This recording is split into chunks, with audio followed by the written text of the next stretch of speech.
Teshile, and welcome back to week 2 here on our Ngondro with the Padling Tersar. And we're on chapter 2, in words of my perfect teacher, the Impermanence of Life. He begins with, seeing this threefold world as a fleeting illusion, you have left this life's concerns behind like spittle in the dust. So especially here in Arizona, that doesn't last very long. It's pretty much gone very quickly. So the impermanence, and so there are 7 different topics covered here in this chapter. The first one is the impermanence of the outer universe in which beings live. And so we're looking at things outside of us, generally speaking. We'll divide it into other categories here in a little bit, but beginning with that, the environment. So it is impermanent. Nothing can escape that. He talks here in terms of the final destruction of the universe. The description is actually somewhat similar to how astrophysicists talk about it, but of course there are details that are quite significantly different.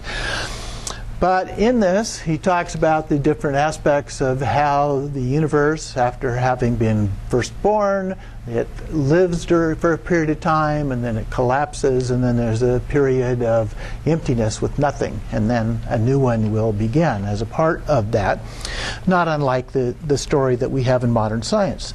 Although lately the trend has been that the universe is just going to go on and on and on forever, but we don't know. And so in here he goes through descriptions, various details of the traditional story of the universe and how it will dissolve until only space is left behind. So that's the part of the outer universe. We don't know when it's going to happen. We don't know exactly how it's going to happen, in spite of this nice little description. And so the idea is to contemplate that fact, that the universe was not always here, that it is going to, at some point, go away in one form or another, certainly as we understand and experience it. The second part then, on page 41, is the impermanence of beings living in the universe. And of course Buddhism is focused primarily on the actual beings living in the universe.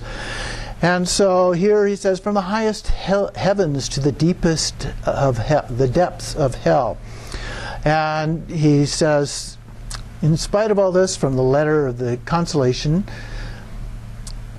have you ever on earth or in the heavens seen a being who will not die, or heard that such a thing had happened, or even suspected that it might? And so all of those beings are in fact expected to die. And so then he goes through some examples of that after saying everything that is born is bound to die, and the length of life is unpredictable, and we never know. Sometimes children die at childbirth. Sometimes they die when they're very young. Some die as they grow up into the preteen years as youth. Others die during the teen years, and then some die as young adults, and then middle adults, and then older adults. But eventually we all die. Do you know for sure when you will die, or where, tomorrow or tonight? So these are things that we need to contemplate, to think about these things in terms of the impermanence of our life. Who's sure he'll live till tomorrow? Today's the time to be ready, for the legions of death are not on our side. So we are all going to die. We need to accept that. Our culture, we tend to repress that, and we know it, but we don't really think about it. We don't contemplate that and what that means for us. Now remember here, this is in this particular order the second of the 4 thoughts that turn the mind, and the purpose of that is to turn our mind in terms of doing dharma practice, to provide a sense of urgency. And so this idea of impermanence of this life is to help us understand the need to engage in our practice and do our practice. And then at the bottom paragraph there on page 41, between one breath and the next, there is no guarantee. Continuing on the next page, in the second paragraph, nothing can help us.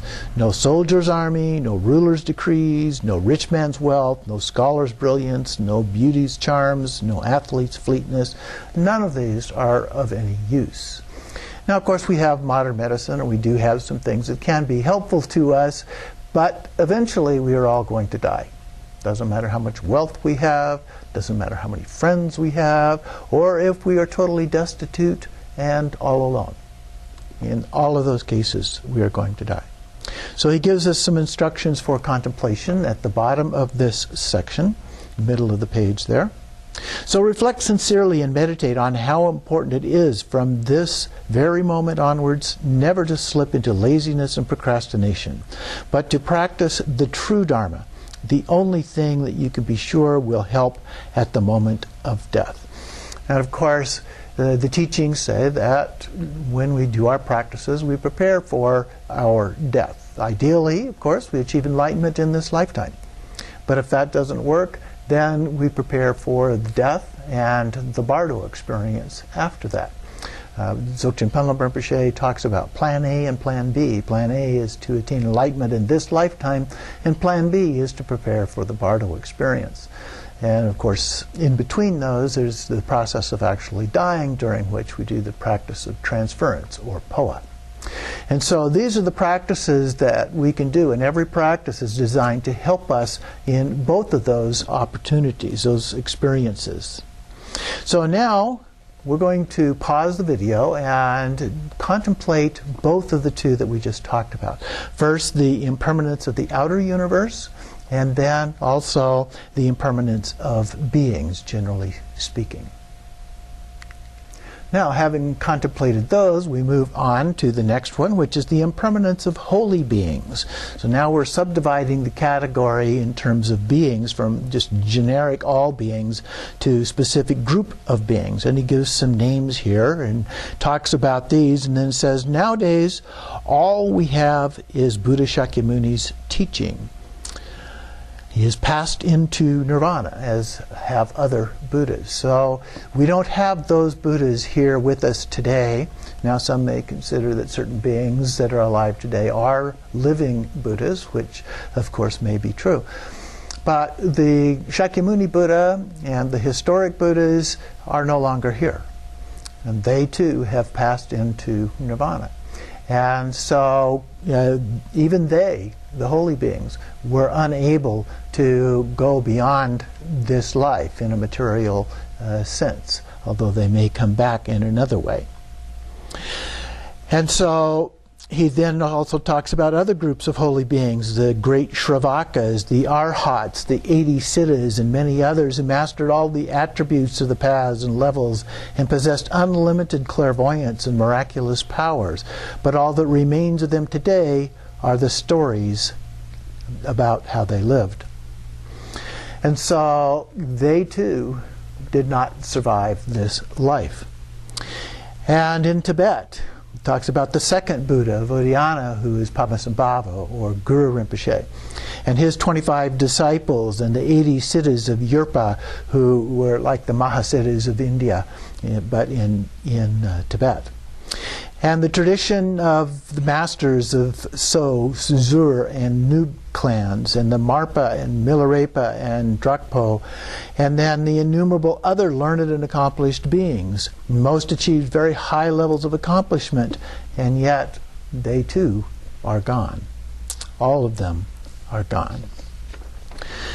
So now we move on to, we'll contemplate that one in a moment. We'll move on to number 4, the impermanence of those in positions of power.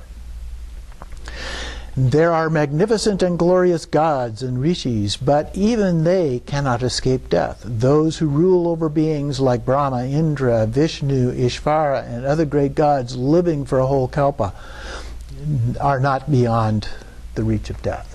So all of these beings, no matter what level that they are at, those of power, whether that's earthly forms of power or spiritual forms of power, in those cases, all those in the God realms also will not survive. And so then he goes on to mention emperors, rich and powerful kings, and beings like that. At one time, Tibet exercised power in many regions of India, China, and other countries, but it did not last. And now, apart from the historical counts, nothing is left of those either. Okay? So even beings with great deal of power, all forms, earthly and others, have gone beyond. So reflect on those past splendors, compare them with our own homes, belongings, servant status, and whatever else we prize seem altogether no more significant than a beehive. Meditate deeply and ask yourself how you could have thought that those things would last forever and never change. And so we'll contemplate now on both of those, the holy beings and then also those positions of power. So again, I'm going to turn off the video for a little bit while we do our contemplation of those two categories. And next, with number 5, we have other examples that he gives of impermanence. The first one I thought about were the dinosaurs.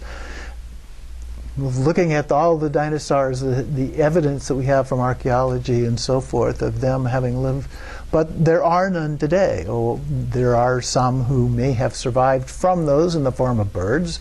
That appears from DNA to be related to dinosaurs.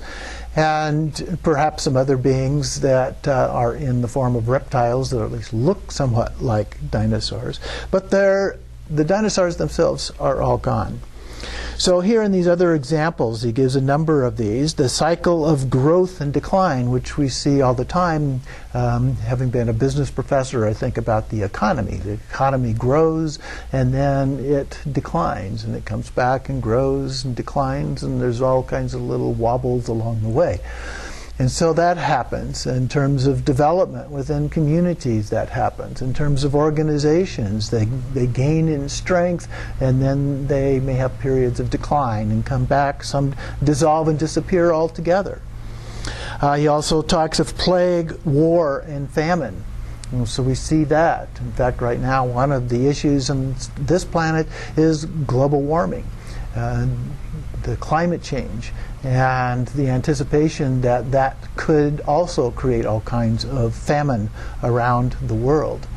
And so those are issues that we can contemplate. Watching the 4 seasons. Now here in Arizona, our seasons are a little bit different than they are in some other places where we talk about the traditional 4 seasons of spring, summer, winter, or fall and winter. But in Arizona, we have in what we might call our spring, the yellow season, because all of these plants and trees and things blossom with yellow flowers. There's yellow everywhere. So I call it the yellow season. And during the summer, we have our monsoon season. So we have a little bit different form of seasons than perhaps some other parts of the world, but we do have changes. We have different kinds of seasons. And then he says to think about your village, monastic community, or wherever you live. People long ago were prosperous and secure, but now they're headed for ruin. Or poor and helpless, now speak with authority and are powerful and wealthy. But nothing stays the same forever. Even our own family talks about different forms of our family and different generations of parents, grandparents, great-grandparents that have all died and moved one by one. Only their names, they are only names to you now. So we have memories, we may have pictures of them. They didn't, at the time Patrul Rinpoche was writing this book, they didn't have photographs. But we have photos, we know the names, we know a little bit about them because of that, but they're gone. And no one knows where they went or where they are now. Rich and prosperous people who are only just names now. What's going to happen next year or next month?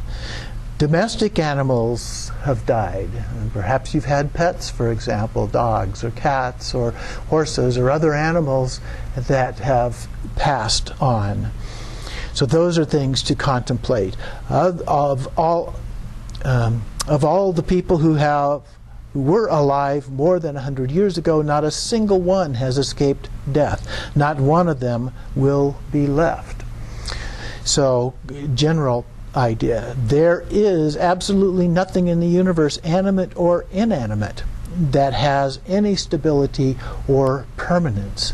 And in the middle of page 47, your dearly beloved body is going to be left behind. And toward the bottom of the page, families or clan chiefs might worry about the people under their care. Once you are no longer there to look after them, might they die, be murdered, drown?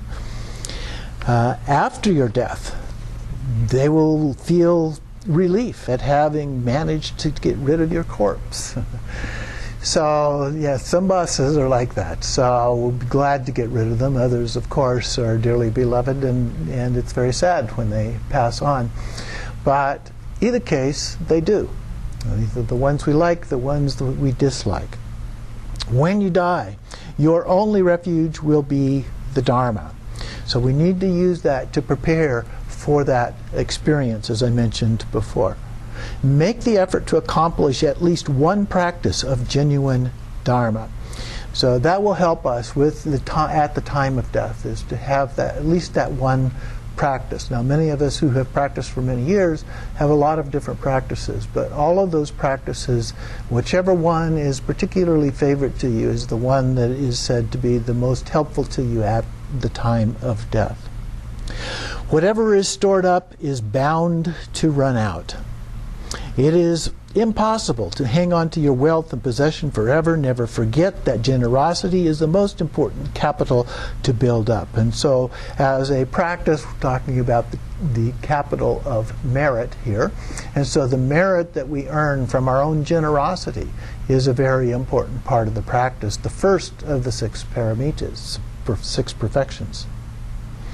No coming together can last forever. It will always end in separation. So couples who are together, families who are together, and so forth, at the time of death become separated from each other. So we know that that's going to happen. So again, we can contemplate that. Whatever affectionate relationships we now enjoy, all of those, there's no way that we can avoid being separated at the end. Since spiritual companions, couples, and so forth might be split up unexpectedly at any moment, we had better avoid anger and quarrels, harsh words, and fighting. We never know how long we might be together, so we should make up our minds to be caring and affectionate for the short while that we have left. So, loving kindness and compassion are very, very important aspects of Buddha. Great compassion of a Buddha, along with the great wisdom of a Buddha, those two go together to form enlightenment. And so we begin by doing it as if we are Buddhas now. We practice, we role play, if you will. Pretend that we're already a fully enlightened Buddha and do our very best to act the way that we believe that a Buddha would act in this lifetime. And so that's not only regarding ourselves, but regarding others, those that are close to us, those who are not close to us, the ones that we might call neutral, and even our enemies. How would a Buddha respond to those people? And then, below the quote at the bottom, how about buildings? Buildings are bound to collapse. We've seen some of those, particularly in earthquakes and so forth, where they collapse, but some intentionally, where they blow up the underlying structure of it so that it will collapse, just like the towers did in 9/11, although that collapse started at the top and went down. But we tear buildings down all the time for new construction and so forth, or things that for one reason or another have been partially destroyed, and we can't just fix them, we have to just tear what remains down. Villages and monasteries were once successful and prosperous that now lie empty and abandoned. And when I read that again, I was thinking of the center that Punsak Rinpoche had, Khenpo Punsak Rinpoche in Tibet, that grew to hundreds of thousands of people, and the Chinese decided it was getting too large, and they decided to tear down much of that. So we never quite know, even our religious structures, or when the Chinese came into Tibet, and the Red Guard particularly tore down all of these monasteries and temples and so forth.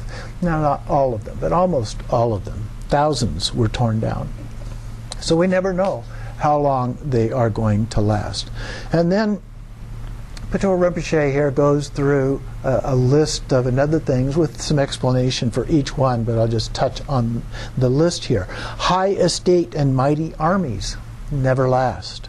You think of some of the great armies of Rome and Greece and so forth.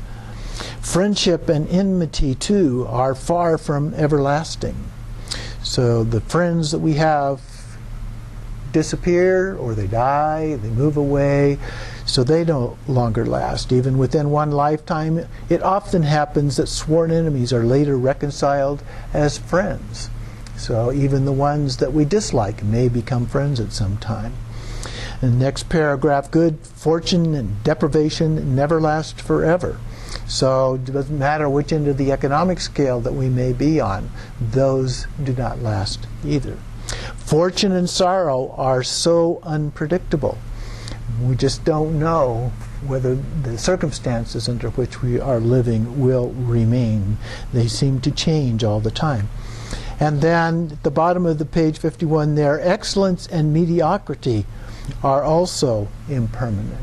So sometimes we strive for absolute perfection at things, and others for mediocrity. But that too can change as the circumstances of our life change, as our jobs change, and so forth. And then on page 52, in religious life too, things can change, and he gives a number of different examples there of people who transition from one way of behaving in their life to another, to a religious one, and then those who are doing religious practices and then fall away from that. Whether someone appears to be good or bad just at present, therefore it is but a momentary impression. So good and bad come and go as well as that. So sometimes we do good things, sometimes we do bad things. And then we arouse the wisdom of egolessness. And one of the key instructions of the Buddha, talking about looking at the Four Noble Truths, the first Noble Truth is about the suffering of this world in various forms, but the second one is the source of that suffering, the cause of that suffering. And he talks particularly about two forms of that. One of them is our own fundamental ignorance about the true nature of things. And then the second one, which comes from that, but that he often talked about as the primary cause, is self. The idea of our own self and the focus on our self, the selfishness in particular that we experience and get into as we begin to differentiate between self and other as very young children. And then it becomes me and mine, and focus on that. And that carries forward in many people up into even adulthood.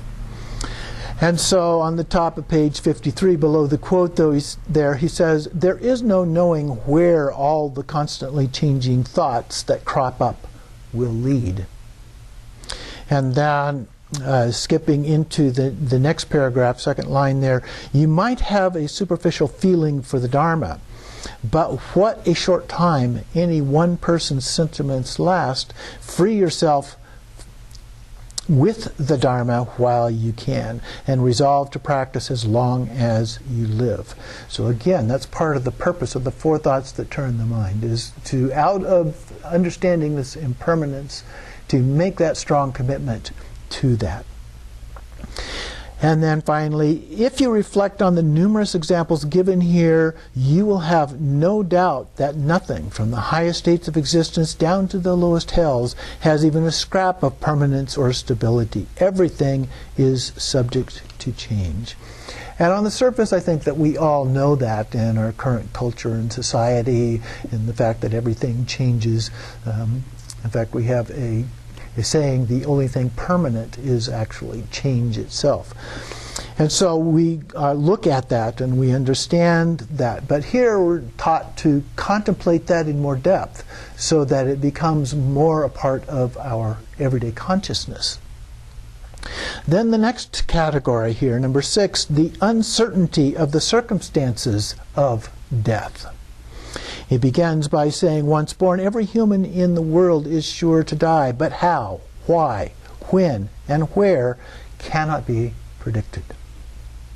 Now sometimes we have health problems and so forth, and we know, example of cancer, we may have a very advanced stage of cancer when the likelihood is, in fact, we are going to die from that.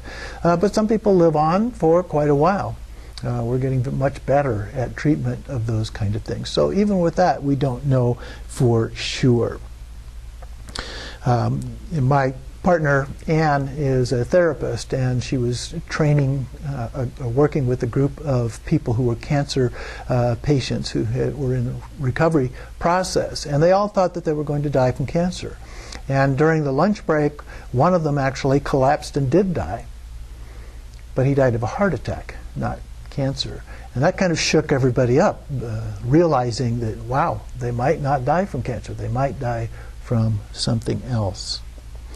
He quotes here from Aryadeva, causes of death are numerous, causes of life are few, and even they may become causes of death. And he gives some examples here. All manner of mortal dangers abound, but only very few things can prolong life. Food, clothing, and other things usually considered life-sustaining can at times turn into causes of death. Food might be contaminated, for example, becoming toxic under certain circumstances, or it might be the wrong food for a particular individual. The footnote there talks about that preserving food can be an issue. He talks about it in Tibet, and generally they didn't have too much trouble because of the cold climate preserving food, but sometimes they did and could get food poisoning. Here in the U.S., we have examples of food poisoning coming up periodically, and one of the common times is during Thanksgiving and Christmas holidays, where people have these big feasts and invite family and friends over to do that, and the food stays out too long and becomes contaminated. So we fall prey to those as well. So he continues on here, most people crave meat, oblivious to the diseases caused by old meat. And in here, of course, is what he's talking about in terms of things becoming spoiled. Even the Buddha is said to, in one of the sutras, to have died from spoiled pork, eating spoiled pork. Unhealthy diets and lifestyles can give rise to disorders and other diseases, causing innumerable deaths. And continuing in the next paragraph on 54, the moment when any of those numerous different causes of death might intervene is entirely unpredictable. We just don't know. I might walk out the door here after our class and get hit by a truck. We don't know what is going to happen or when it's going to happen. I could have a heart attack. There's all kinds of things, and the same could be true with all of you. Some die young, others die old and decrepit, some die before they can get medicine or help, and we've certainly seen examples of that during various weather disasters where people have been trapped or hidden away, earthquakes, things like that. It happens a great deal. Others linger on. Many people die suddenly or by accident while eating, talking, or working. Some even take their own lives. Surrounded by so many causes of death, your life has little chance of enduring as a candle flame in the wind. There is no guarantee. You should be quite sure that when you are going to die is unpredictable and that there is no knowing where you will be born next. Adds another dimension to it right there at the very end. So we're going to pause the video again here and do the contemplations on these last two categories. Number 5, other examples of impermanence. It's kind of a long list of different things to go over there. Use it almost as a checklist to contemplate each of those. And then uncertainty of the circumstances of death. The various circumstances, the causes and things, the uncertainty that we have about all of those. So we'll contemplate those for a little bit. And now we go to number 7, intense awareness of impermanence. So we all have a casual awareness and understanding of impermanence. But now the idea through these practices is to intensify that degree of awareness. So at the bottom of page 54 there, He says, while standing up, sitting, or lying down, tell yourself, this is my last act in this world, and meditate on it with utter conviction. So it may be. We never know. And so to think this might actually be that last moment is a form of contemplation that we can do to help intensify our awareness. Maybe I will be there. Will I die here? Who knows where it's going to be? Ask yourself whether you might die during the night, or whether you are going to get up in the morning, whether you might die somewhere during the day, and reflect on that there is no certainty. Meditate only on death earnestly from the very core of your heart. Just to meditate on death, though, will not suffice. The only thing of any use at the moment of death is the dharma. And so this, again, is the idea, the principle behind these four principles, is to think about it in terms of being a motivation to practice. So the only thing of any use at the moment of death is dharma. So you also need to practice in an authentic way. Plan A, Plan B. All the roads are impermanent, so direct your steps toward the Dharma. All places are impermanent, so keep pure Buddha fields in mind. As a part of the process, the dying process, is through the transference of consciousness, we can experience going to a Buddha field instead of going through the bardo. So that's one of the practices. And then he says in this same paragraph, purify sleep's delusions into clear light, pure awareness. Wealth, if you have it, is impermanent, so strive for the 7 noble riches. Those are listed at the bottom of the page there. Faith, discipline, learning, generosity, conscientiousness, modesty, and wisdom. Loved ones, friends, and family are all impermanent. Faith and desire for liberation are impermanent, so strive to make your commitments unshakable. Ideas and thoughts are impermanent, so work on developing a good nature. Meditative experiences and realizations are impermanent, so go on until everything dissolves in the nature of reality. At that time, the link between death and rebirth falls away, and you reach such confidence that you are completely ready for death. So it's helping us to actually prepare for that time of death. But there's a sense of urgency about doing the practice, a commitment to doing the practice. He goes on to have a quote here in the middle of page 56.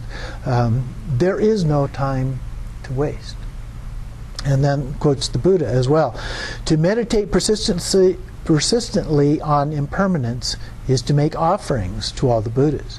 To meditate persistently on impermanence is to be rescued from suffering by all the Buddhas. To meditate persistently on impermanence is to be guided by all the Buddhas. To meditate persistently on impermanence is to be blessed by all the Buddhas. Of all footprints, the elephants are outstanding. Just so, of all the subjects of meditation, for a follower of the Buddhas, the idea of impermanence is unsurpassed. And of course, the impermanence is a principle also in the wisdom aspect of Buddhism. In fact, when we talk about the wisdom aspect, and particularly emptiness, what is emptiness? It's not just a void, the way the word actually means in English and the way we most commonly use it in English. But it is this sense of impermanence. Nagarjuna talks about that. If you replace the word emptiness with the word impermanence, you have a better understanding of that lack of inherent existence. It's not an inherent existence or self-existence because of impermanence, because it is dependent upon other kinds of things and so forth. But that's another topic on wisdom. And then at the top of page 57, a lay disciple asked Geshe Putowa which Dharma practice was the most important if one had to choose only one. And he replied, to meditate on impermanence is the most important. It helps you to realize the sameness of all phenomena. And then Padma Sangye. First, take up the dharma. In the middle, this whips up your diligence. And in the end, it brings you to the radiant dharmakaya. So again, importance of emphasis in our practice. And not just understanding impermanence, but using that as a way of helping us to understand the wisdom aspect. And then in the middle of page 58, the paragraph below the long quote there, in the middle of that, when he was asked for instructions on how to dispel adverse circumstances, Geshe Patoa answered, "Think about death and impermanence for a long time. Once you are certain that you are going to die, you will no longer find it hard to put aside harmful actions, to not do harmful actions, nor difficult to do what is right." So it's easier to give up harmful actions and helpful to doing what is right. After that, meditate for a long time on love and compassion. Once love fills your heart, you will no longer find it hard to act for the benefit of others. And third, then meditate for a long time on emptiness, the natural state of all phenomena. Once you fully understand emptiness, you will no longer find it hard to dispel all of your delusions. So those three practices are what he recommended: meditating on death and impermanence, loving kindness and compassion, and emptiness. So that's a very good set of instructions, a general set of instructions for the practice of Buddhism. And then concluding over on page 59 here, last paragraph, start by generating bodhicitta. And as the main practice, train your mind by all these various means until impermanence really permeates your every thought. You just embody impermanence in understanding. Finally, conclude by sealing the practice with the dedication of merit. So once again, we're going to pause the video so that we can contemplate these topics. So now that we have an intense awareness of impermanence, he concludes with his own, this is Patrol Rinpoche concludes with his own statement here, the part in italics: "Impermanence is everywhere, yet I still think things will last. I have reached the gates of old age, yet I still pretend I am young. Bless me and misguided beings like me, that we may truly understand impermanence." So he's admitting some of his own weaknesses as a part of this, even though he was a great master. Even great masters sometimes recognize that they have subtle faults that they still need to address. And I think he's also setting himself up as an example for the rest of us to follow. So that's our instructions for this next week, is to do that. You can, if you like, because there are 7 different categories, take one of those each day in your practice and spend several minutes contemplating that and all of the subtopics within each of those. Or you can combine them as we did in our practice today. You can do 2 of them each day and go through them a couple of times during the week. Or you can do all of them each day. If you have sufficient time to do that, then you would go through each of them a total of 7 times, which would be even better. So depending on how much time you have, at least be sure to contemplate the idea of impermanence, at least one of these each day.